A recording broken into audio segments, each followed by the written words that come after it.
One thing I love about Vegas Live with Ninon is when I have reoccurring guests and they actually have an incredible story to bring back to the original stories they've had and what they've talked about and what they're up to and what they're doing. I have Valentino over here, as you very well know. Valentino was actually the identical double for Michael Jackson for I think over 17 years. And then I have Geraldine Hughes with me, and Geraldine Hughes has written the book called Redemption, which is a story all about Michael Jackson and all that child molestation that went on. And then I have Bora. I call her Bora, but I have Bora with me. Bora we have not had on before. I don't know what Bora's doing, but she's got a story as well. So let me start. Valentino, how are you? I'm wonderful, thank you. Are you okay? Yes. You've got a lot going on lately. Yes. Is it all good, or what's happening? Everything is positive. I'm blessed to be working with both of these ladies on their projects. They're all. And then you have your own project as well. Absolutely. Man in the Mirror. Yes. He's got going along, which is going to be a stage play, right? It's absolutely. a stage performance. I play Correct. performance. Correct. It's a stage performance, and so we've got to get that out there. Absolutely. But Geraldine is fascinating as to her history on Michael Jackson and actually the 2 lawsuits that came against him, but she was working on the first lawsuit, correct? Correct. So I've got to get my facts right here because I don't want to mess up. So you were actually very young at that time, and you were the assistant to the lawyer that framed Michael Jackson. I know it sounds a really hard, harsh word. True, though, isn't it? But it's the truth. It's the truth. Yes. Because you were the kind of the innocent party behind the scenes that was taking everything on, then suddenly it clicked. Yes, yes. So what made it click? What made it click was I saw a lot of things inside the attorney's office that was just totally unusual. Yeah. There was an incredible amount of secrecy, not only inside the office, but it was secrecy keeping information away from the employees, and that sparked my interest. But you weren't being nosy because you were working in there. Right. So you were the assistant to the lawyer? Yes. Directly to him? Directly to him. Which means that she wasn't, kind of looking for stuff. It was just kind of arrived. Right. It just was thrown, and you realized that 2 and 2 didn't make 4 here. Absolutely. When I saw a set of circumstances that took place concerning the 93. This is the 93 allegation. Which is the first allegation. The very first one. I saw a set of circumstances surrounding the 93 accuser, Jordy Chandler. It didn't make sense, but what made sense was after the allegation came out, I heard they were all behind closed doors, not closed doors, but they were all in the conference room. And I heard Evan Chandler, who was the father of Jordy, say, "It's my ass in danger of going to prison here." And I said, whoa. Hang on a second, what's going on here? What's happening? Really going 2 and on? 2, as Absolutely. I said. Yeah. Then I just became very, very attentive to everything that I saw. Did you start writing things down? I started. I actually Did you realize you were going to write a book? I didn't realize that. I never thought I would ever write a book. No. But I became so suspicious of what was going on. There were meetings in my attorney's office. Anthony Pelicana came several times, and the last meeting he had, he stormed out and said, "That's extortion. You shoot your best shot." Really? That's what he told Rothman, and they did just what he told them to do. They shot their best shot. They did their best shot. Yes. Now, this new movie, what's it called? SquareOne or something? What is it? Yes. You wanted to mention something about that. Well, and my book release, Redemption, The Truth Behind the Child. I released this book in 2003. Okay. So I've been advocating Michael's innocence actually since 1993. I just, got the book published in 2003. I worked when we lost Michael in 2009. So I've been advocating. So he knew about the book? He knew. He's the one that gave me permission to use the photo. So he gave you permission to use the photo. And if I remember rightly, Michael's father gave you permission to write the book. No, not to. He didn't have to give me permission, but Joe is the one that asked Michael about getting me the permission to use and also to make a film. Yes, and Joe was interested in making the movie. So my facts right. That's how I got on the movie project. Okay. Joe was the first one trying to secure the funds to make it into a movie. And then during the process of him doing that, we lost Michael, and everybody just kind of went in. Well, everybody took a step back and gave him the grace. Absolutely. We all gave him the grace of the world he made in music, and he made a tremendous world out there. And Valentino, you know more about that than anyone. I mean, he was that dedicated, right? Absolutely. Yeah. He was in relentless pursuit of improvement. Yeah. But he worked very hard. People seem to think that you get up on stage and just do it. That's not so, is it? It's practice, practice, practice. It's a long journey from the rehearsal studio to the stage. Yeah, because he worked that hard, you had to do the same thing. Absolutely. Because in case you had to take over anything, which apparently several times you did take a show over. Correct. Well, not as concert, but Not as I did concert, several appearances? philanthropic appearances, right, for charitable organizations and so forth, where he was unable to attend due to schedule. And you would 17 Correct. years of being really 100% Michael Jackson. It was cool. It was incredible. Pretty cool, it was isn't it? definitely incredible. Was it an incredible? So when you had the tragedy, it must have done an awful lot to your life. Absolutely. It was. Because you were working with him as well. Well, you were with him a couple of days before or something, Yes, weren't you? but I wasn't there officially working at the time. I was more observing.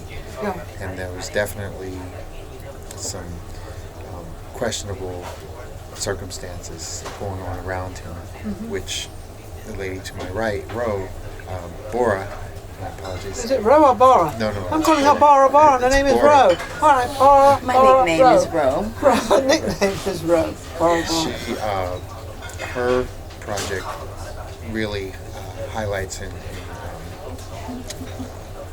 elaborates on some of those strange circumstances. So what is, because I've never met Bora Ro before, what is the project that you're doing? I basically met Joe Jackson in 2012 when he was in Miami to be a presenter at the Latino Billboards Awards. And we discussed some things that happened, and he said that he was interested in getting this information out. So he did speak about doing a documentary, and that's when it all began. And is this what you do? Yes. No, I'm actually a paralegal. I worked for an attorney another one. for several years. And, So you know the backbone of it all. Yes. Wow. Yes. So this is a project that I'm emotionally attached to now because Yes. I saw that it was so many things that transpired that was not right. Now, did you know Geraldine at that time? I did not. So now you're attached together of Yes. of your two stories of Yes. what's going on. And is your story kind of the same as what her story is? My story is basically, it features Dieter Weisner, Michael's former manager, and also Jermaine Jackson, his brother. We filmed in Germany with Dieter Weisner, and Yes. we have some interesting things in there. Such as? Well, he's revealing a lot of information that we did not know. Michael did not want to perform anymore. He wanted to What pursue. year was that? 2017 is when I did the interview. 2017, he didn't want to perform anymore. Well, this is when he revealed the information. Okay. The manager revealed the information to me that Michael did not want to perform Oh, so it didn't anymore. come from Michael, it came from his manager. It came from his manager. Okay. And he wanted to pursue other interests he had in corporate America. Okay. And he talks about, a lot of topics from the Beatles to Marvel comics, and I actually have Michael's voice in the film where you can hear him talking about his plans. Really? Yes, it's very, very interesting. So hang on a second, you have a film. I do. Is it a film, a long film, or a documentary, or what is it? It's a documentary, So it's but more of I'm a trying to make it documentary. a 3-part series. Okay. Because it's so much information, and that we want to just take our time and present it to the world the way it is. The way it actually is. Yes, ma'am. And on how you get that information, you go directly to the people that Absolutely. were involved. Absolutely. How willing are they to tell their story, the truth? Because how do you know if they're telling the truth or not? Well, that could be some touchy. of the stories that we have, you can know. tell that You know. they're the truth. Yeah, because we all know when someone's lying and when someone's telling the Yes. truth. We all happen to know that, though sometimes we don't want to say it to the person Yes. because we don't say, well, what you're telling me right now is a lie. You can't say that to somebody. Right. You just Right. ignore it or whatever. Theodore So, Weisner was very close to Michael when he was his manager during that time period, and okay. he knew a lot of things that the average person didn't know And because he was, had, well, he was the manager, Right. close to him. And he Things talks you about- didn't even know, Valentino, right? Oh, I'm sure. Yeah, Sure. yeah. And he talks about the molestation allegations. He talks about his relationship with his father. And he has a lot of interesting topics that he shares with us, as well as Jermaine. She shares. Jermaine's an amazing guy. Yes, he is. He's a sweet. I've met him 2 or 3 He's a times. sweetheart. He is so sweet, and so Jermaine, we Yes. love you. We love you, Jermaine. Yeah, we do. Jermaine. Yes, We all love you. All right. He shares stories with Yes. us about their childhood that's never before been heard before. You know, just, you know. So it's things- quite interesting. It's very interesting. And you probably realize that you have a big enough audience out there. And I'm going to say the world because it is the world, because he was the world singer. Yes. And so you feel you have enough information to make 3 different episodes Yes, of this. yes. And there are 3 documentaries, It's one documentary with 3. 3 sections 3 to sections, it. Okay, okay. And so where have you got with that so far? How can we help you? Well, I guess we're getting it out right now. Hello. We're actually going to be in talks with some networks about getting some scheduling done for the program. So it's moving in a very positive direction, and I've teamed up with these 2 great people. So How long have you known Valentino and Geraldine? I have not known them long at all. I actually met Miss Geraldine today for the first time, and I See, met, it takes Vegas Live with Ninon yes. to get everybody Yes. meeting, right, Yes. Geraldine? Thanks We get to them you. connected. Yes, Get thank you so everybody very much for having connected. us. Thank you. Well, you know, your last time we interviewed you, we had 18,000 people interested in what you had to say and do. So this is a second one, so we'll probably get more than that on it, because everybody's seen what I see out there, Geraldine, and all of you, is that everybody's still very, very interested in this Michael Jackson. Absolutely. I mean, I'm not surprised, because he was such a natural singer. He didn't seem to us, though we know he worked at it, didn't seem that he worked. It just came out and it came together, and it was He's a like brilliant performer. brilliant performer. That's the word I was looking for. So you're trying to put it out there. Yes, ma'am. Okay. I mean, I'm about the truth and justice, and I just. Well, you would be. You're in the legal I department. mean, we have to set the Hello. record straight, you know, at some point. You know, the facts need to be Absolutely. put out there. And Absolutely. Mr. Jackson. The truthful facts. The facts, the Yes. truthful facts need to be put out there. And unfortunately, Mr. Jackson departed before I had a chance to finish the project. And, Well, maybe that's how it should be, because now you've had to reach out to other people and not just him. Maybe, but I would have sometimes- liked him to be here Well, to of see course. the ending, because Yes. he was one of the original people that initiated He trusted it. you. Yes, ma'am, and it was something that I would like to have, you know, seen him be a part of before he passed away. But I'm sure we have his blessing. I'm absolutely Yes. sure you have everybody's blessing on this. So what do you think about Ro and what she's doing?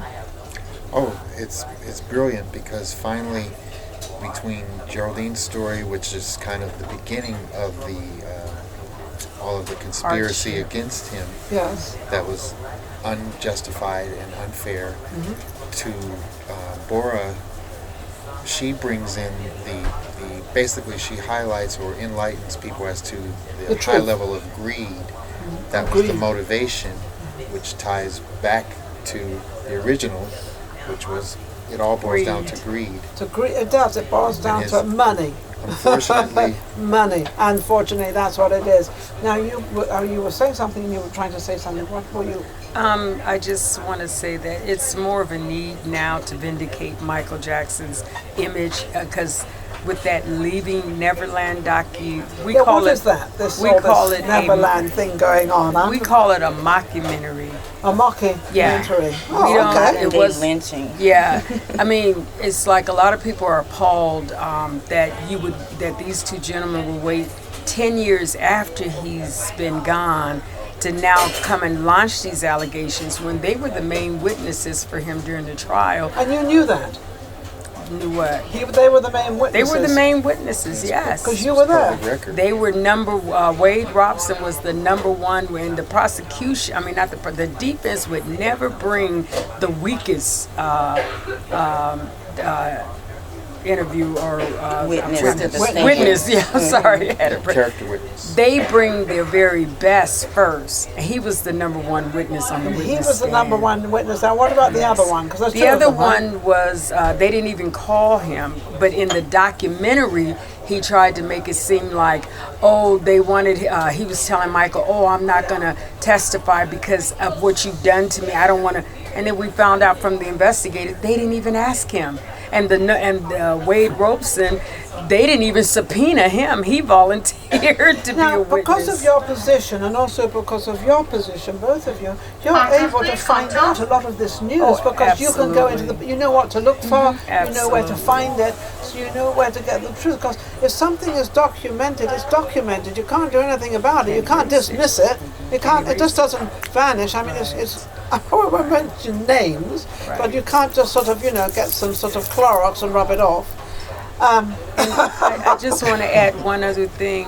A gentleman by the name of DannyWu, he did the research, and he went and researched the facts, and he just released a documentary called SquareOne. He's taking everybody back to the first allegation. Yes. Let's go back to square one. Let's dissect that one. And he did an amazing job. I thought he came to me to do a podcast interview. I got a call 2 weeks ago to show up at the Grobman Theater, Chinese Theater in Hollywood for the premiere of SquareOne. And that documentary it's the rebuttal to Leaving Neverland, because they did their research. Because we had Leaving Neverland was kind of sort of not really the truth. Right. And now you've got this documentary. This one is factually based. This is factually based. And you would know if it's correct or not. Well, I'm the main witness in SquareOne. He's getting it directly out of my mouth. This is the first time you're going to hear it from me. Besides reading, you'll find it in the book, but you're going to have to read the book. But this is the first time someone has actually gotten it, came and got my interview where I actually, gave You him the actually facts. gave him the interview. You gave him exactly everything that went on, because Geraldine happened to be there, and she was there because this was her job. She wasn't there out of choice, or she didn't do it for any other reason because it was Michael Jackson. She did it because she was working for the firm. She was there. Now, on all this, we are now we're going to make a movie out of this. So did you want to talk a little bit about that? We want to put the movie out because, people need to see what happened. Yeah. They heard the lie documentary, they've been hearing lies. It's not until you actually see what really happened, What puts it you need to together? know who these characters There were. were two conspiracies. There was a molestation conspiracy, and then there was a murder plot that we're going to uncover. So it's very Wait, interesting. hang on a second. There's a murder plot. So now, I'll get my breath back. I've never heard of that. Well, his daughter has been voicing her opinion that someone killed her father, and according to the investigators, it's just Latoya. I mean, So you've got too many people saying the same thing. and I mean, if you look at the information that the investigator provided to us, he said that when they checked the levels in his system, it did not compare to what the information that the doctor had given. Really? Yes, it's a lot of facts that's So going to as come we out. say in the layman language, the plot thickens. And this is Absolutely. obviously something, it's not going to go away with the three of them, because with Ro and Valentino and Geraldine, because they want to bring this out. All they want to do is very simple, very, very simple. They want to bring the truth out. What did really happen, and how did it happen? Of a gentleman, Michael Jackson, amazing man, who made so much money, and that became the greed. The money became the greed. Am I correct? I've got to say that I can only speak to the conspiracy. Not even a conspiracy. My position is I can only speak to what I saw with my eyes, heard with my ears, and that is the setup concerning the child molestation allegation. Yes. And the making of the movie of what I know to be true based on my own information. So you're looking to get this movie out there. I presume that what the interview you had in this documentary that just came out 2 weeks ago will probably help you Oh, with the absolutely. movie, this Oh, documentary that absolutely. came out, because apparently the words that were spoken came from Geraldine. Right, And if they came right. from you, that's the truth. By the way, you're a minister, aren't you? I'm an evangelist. I have a ministry Evangelist? on Skid Row of downtown Los Angeles called Open Door Skid Row Ministry. Do you know I did a show down there? Did you? I did a show down there. I did many shows down there, and it was called Ninon and the Policeman, or something like that. And I went all into the Skid Rows. I used to walk down these streets, and the policeman I had with me said, "We can't walk down there." And I said, "Why not?" He said, "Well, something will happen." I said, "Yeah, I'm walking down there, and something is going to happen." I'm walking down there, and he was more scared than I was, because I don't scare easily. I You're just don't. brave young I lady. don't. I just when I used to go into Compton, I had a Rolls Royce. I used to drive into Compton. He says, "Nina, you can't drive into Compton with your Rolls Royce." I said, "Why not?" And they're going to take it. I said, "No, they won't."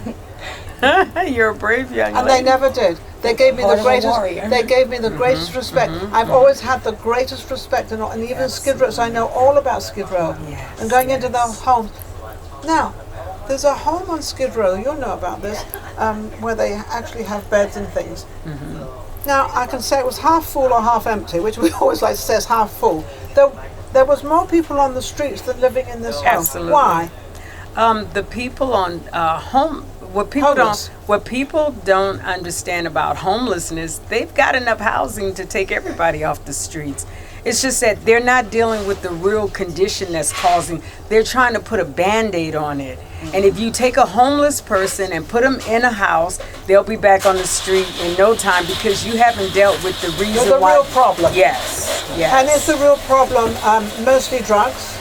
No, that's the symptom. That's the Mental symptom. health is a The plays a real big part. Health problem. Mental health. Men- yeah. mental health. I'm problem. going to say it for the first time. I'm going to tell you what the problem is. Please tell me, because everybody wants to know what to do with the homeless in Los Angeles. 90% of the people on Skid Row are suffering from demonic oppression, depression, or possession.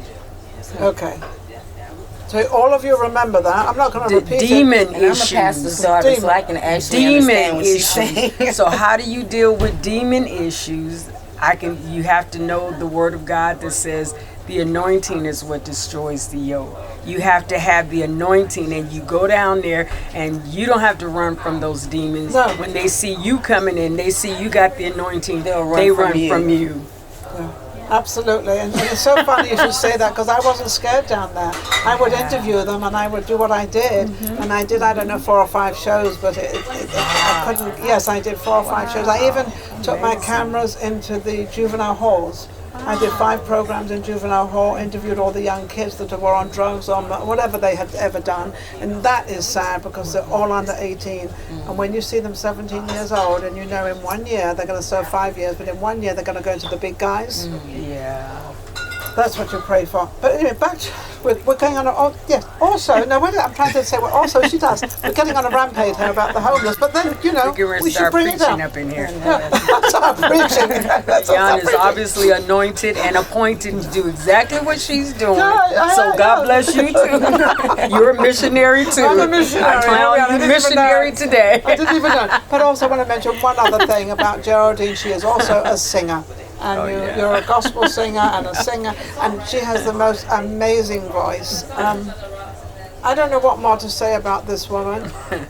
Michael Jackson, right, sitting here, Valentino, and then we have Ro, who has come from, I don't know where you came from, but it's such a pleasure having you, to have another story out there with a different aspect on the documentary, which she's doing in 3 of them. Maybe Netflix will pick it up, because if Netflix picks it up, let's put the word out there. Netflix should pick this up, and I'll tell you why. Then you'll learn the truth of what's going on, and then we'll go from there. You're going to get your film picked up, I guarantee, after what you've done and everything we're doing out there. And then tomorrow, we're actually going to be, all 4 of us, are going to be doing a radio show with Rude Mike. It's on 702 Hot FM, I think. Is that, am I right? 702.5. I'm sorry? Hot 702. Oh, Hot 702.5. We're going to be on that tomorrow between 3 and 4. Geraldine didn't know she's going to turn up for that, but she has no choice. She's going to be there. I'm Valentino, and you're going to be there. Well, we hopefully. Hopefully. She's got us on camera. Not fair, but she has us on camera. Geraldine, one last word. What would you like to say to the audience out there? Just everyone, watch the Square One. It's on YouTube, and you will hear me say what I have to say. But more importantly, we're trying to get the film budget, so that we can make the movie, so we can exonerate a young man that went down in history as being the most loving, the most giving, and the most caring. And he cared about bringing the world together. And only if you're ever in the midst of a crowd of Michael Jackson fans, where you see people, all races, all colors, all creed, all ages, coming together for one reason, and that's in a loving environment. So And that's what Michael Jackson did. Well, thank you all, Ro, Valentino, Geraldine, for coming on our show and actually giving us I'm only going to say part of the story, because there's so much story about this and so much going on, but it is all coming to life and it's all coming together. Thank you for watching Vegas Live with Ninon. Don't forget to subscribe and go to YouTube and see what else we've done and what else we're doing. And we'll be right back next week. You take care.